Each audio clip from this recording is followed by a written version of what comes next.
오순절 마가의 다락방에 성령 하나님께서 임재하셨습니다. 이것은 우연히 벌어진 일이 아니라 이미 하나님께서 계획하셨고 또 주님께서 승천하시기 전에 약속해 주셨던 그런 사건이었죠. 성령이 오심과 함께로는 아주 놀라운 사건이고, 그렇게 해서 우리가 소위 이야기하는 초대교회가 시작되게 된 거죠. 그렇게 공동체가 꾸려지기 시작한 겁니다. 자, 그런데 그 가운데서 오늘 우리가 좀 집중해서 보고자 하는 것은 그렇게 세워진 이 초대교회의 모습이 어떠했느냐라는 거예요. 이렇게 시작한 초대교회의 모습이 어떠했느냐. 많은 사람들이 이야기합니다. 우리 초대교회로 돌아가야 돼.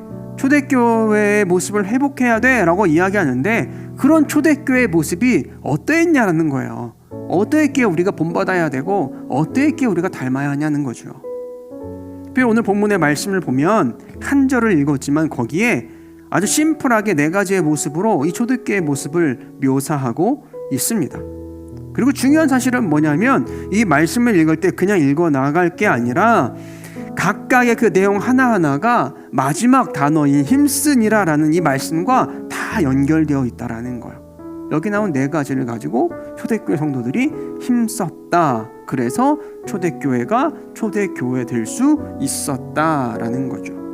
오늘 그 네 가지 초대교회의 모습을 좀 정리해서 세 가지로 여러분들과 좀 나누어 보고자 합니다. 첫 번째는 뭐냐면 사도의 가르침이 있었다라고 말씀을 하고 있어요. 42절 초반이죠.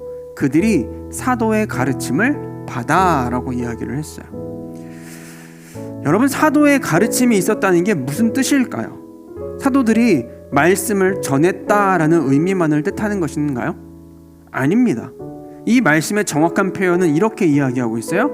그들이 사도의 가르침을 받았다라는 거예요. 받았다. 그리고 앞서 이야기했던 것처럼 받은 말씀을 삶 속에서 적용하고 실천하기 위해 뭐 했냐면 힘썼다라고 이야기를 하는 거죠. 여러분, 이게 정말로 중요합니다.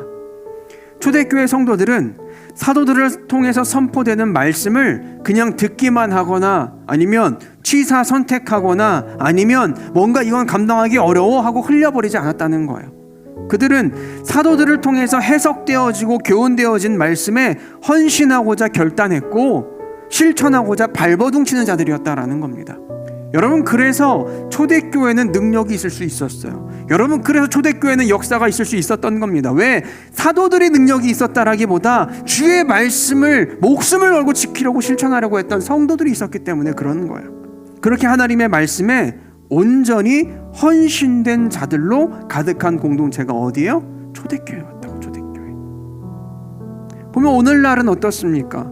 사실 우리도 나름대로 말씀 앞에 순종하고 실천하는 삶을 소망하고 있어요. 또 누군가는 애쓰고 있습니다. 하지만 부정할 수 없는 사실은 여전히 돌아보면 우리의 삶은 말씀과 분리되어 있는 것 같아요. 왠지 말씀과 떨어져 있는 것 같다는 느낌을 지울 수가 없어요. 주일이나 아니면 여타의 시간에 듣는 아주 많은 말씀들이 있지만 우리는 그 말씀을 그저 좋고 나쁘다고 적용할 만하거나 그렇지 않다고 평가하는 데는 너무너무 빨라도 그 말씀을 하나님의 마음과 뜻으로 알고 어떻게든 순종하고 어떻게든 나의 삶 속에 적용하려고 하는 부분에 있어서는 여전히 연약하더라는 거예요. 그러니 말씀 순종에 따라오는 역사도 희미해집니다. 그 말씀 가운데 일하시는 하나님의 존재하심도 희미하게 느낄 수밖에 없다라는 거죠. 두 번째로 초대교회는 서로 교제하고 떡을 뗐다라고 말씀을 하고 있어요.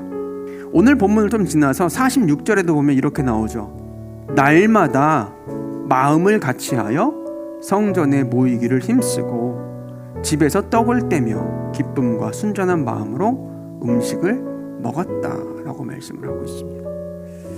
여러분, 초대교회의 모습은 교제하는 공동체의 모습이었어요. 근데 그 교제라고 하는 것이 언젠가도 한번 이야기했던 것 같은데 그저 모여서 내가 좋아하는 이야기하고 세상 돌아가는 얘기하면서 웃고 지나가는 그런 모습은 아니었던 것 같아요. 물론 그런 모습도 있습니다. 하지만 그게 전부가 아니었다라는 거죠. 어떻게 알 수 있냐면 그들이 떡을 떼었다라는 부분에서 알 수 있는 거예요. 이 말씀은 이들이 교제하면서 무엇보다도 예수님을 기억했다는 거죠. 예수님께 돌아가시기 전에 유월절을 앞두고 유월절 식사를 하셨을 때 제자들에게 떡을 떼어 주셨습니다. 포도주를 나누어 주시면서 자신의 죽음을 그렇게 준비하셨고 그 일을 기념하게 하셨어요. 그러니까 이들이 떡을 떼었다라고 했을 때 이 일은 그냥 너 떡 먹어, 나 이만큼만 있네, 이거 먹어가 아니라 예수님을 기억하면서 그분의 은혜를 나누는 행위를 그 자리 가운데서 했다라는 거예요. 그래서 46절에도 보면 그들은 이런 교제를 하는데 어디서 했다고 하느냐, 성전에서도 했다고 하고, 그것만으로 모자라니까 집으로 돌아가면 또 3, 4, 5 이렇게 마음 맞는 사람들이 이렇게 모여서 집에서도 했다라고 이야기를 하는 거죠. 여러분, 이런 공동체의 교제가 있을 때 우리의 신앙이 더욱 굳건해지는 거거든요. 그저 교회만 나왔다가 가버리는 신앙을 통해서는 결코 신앙이 온전해질 수 없습니다. 주일날 예배 듣지, 어떤 수단을 통해서든 말씀드리고 예배를 드려요. 하지만 그것만 가지고는 채워지지 않는 부분이 있을 수 있다고요. 근데 서로 마음을 터놓고 이야기하면서 깨닫는 거예요. 나의 연약함이 나만의 연약함이 아니라 저들의 연약함이기도 하고, 하지만 저들은 그럼에도 불구하고 그 상황에 힘써서 하나님을 추구하고 말씀대로 살려고 발버둥 치는 모습을 보면서 나도 도전받는 거예요. 저렇게 사는 거구나, 저런 게 신앙이구나, 도전받는 거지.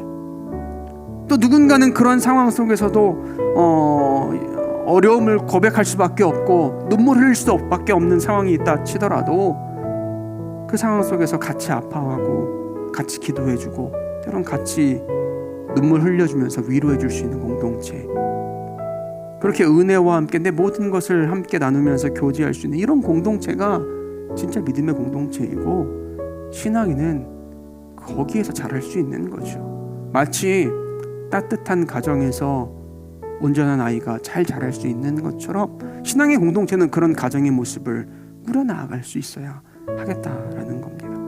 마지막 세 번째로 말씀을 보니까 기도하기를 힘썼다라고 말씀을 하죠. 여러분, 오늘 우리가 나누고 있는 이 초대교회 모습이 시작된 그 시작점이 어디입니까? 오순절 마가의 다락방이었어요. 그게 뭐가 있었는데요? 거기 기도가 있었죠.